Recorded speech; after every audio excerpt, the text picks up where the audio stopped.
If you're looking for a story that features vivid hand-to-hand combat between an ancient Gaulish warrior and invading Roman soldiers, then this ebook short story available on Amazon is for you. It's 16 pages, and I will be reading the first quarter here as a sample. It's also available for only 99 cents and free if you have KDP Select. I'll be placing the link to my author's page in the description below where it should be available. Following the Boar, an ancient historical fiction short read. Borvo, the son of Albiorix, felt like he was falling in darkness until his hands grasped the twigs on the ground where he slept. His eyes opened. He took dazed glances around the camp, at the smoldering fires from the night, and the other warriors. It was summer, but fires were necessary to keep mosquitoes and wolves away. It was now late enough for there to be plenty of light, but the sky was overcast and everything was misty and gray.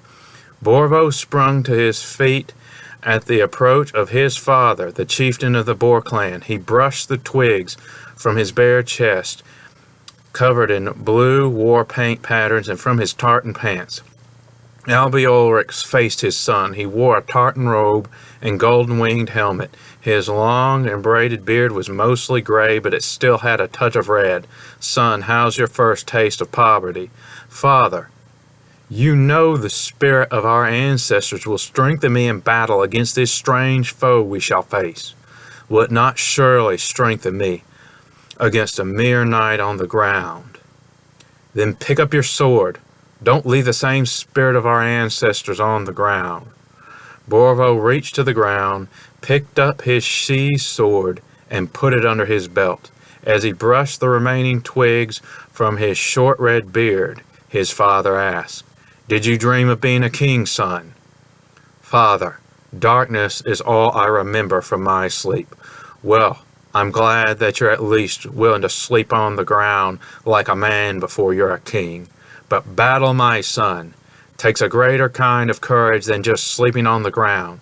It takes a greater kind of courage than anything you've had to know yet. But thanks to the gods and our ancestors, our scouts have a good report.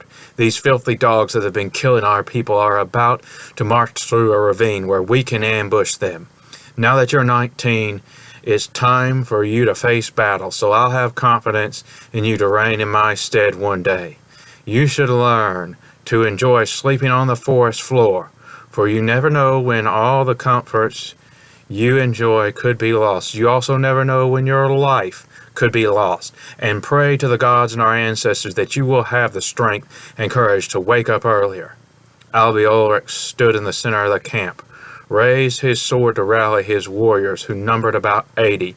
His face was hard to make out in the fog, but Borvo and the other warriors could recognize him by his powerful presence alone, and they obeyed his rally call as he shouted, "Sons of the Boar clan, do you wonder why the spirits of the land and air give us so much fog without any rain?"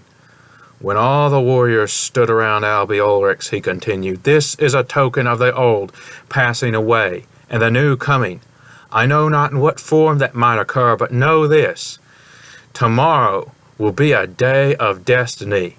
Warriors of the Boar clan, this is what you were made for, to face the unknown in combat, to face an unknown future. That is the only way to be a true warrior. We all must venture into darkness, so let the cowling flame burn inside you." Albiorix then led them to the tree line, where they marched under the canopy of towering conifers. The hours passed as Borvo continued with the warriors through the forest and the constant fog. His ears became numb to the footsteps and voices around him. The hazy scenery began to sink into his soul. As an eerie silence, his senses returned at the sound of four-legged footsteps coming to the front of the band of warriors. When the steps got close, a wild boar approached in the haze and stopped in front of Albiorix. Albiorix signaled for the band to halt, and he and the boar stared each other down. Borvo and the band of warriors gazed at Albiorix and the boar. They stood in silence until the boar gave a long, deep grunt and turned around and disappeared into the fog. Albiorix signaled again for the band to resume their march forward. Hours passed before they forced their way up a steep incline.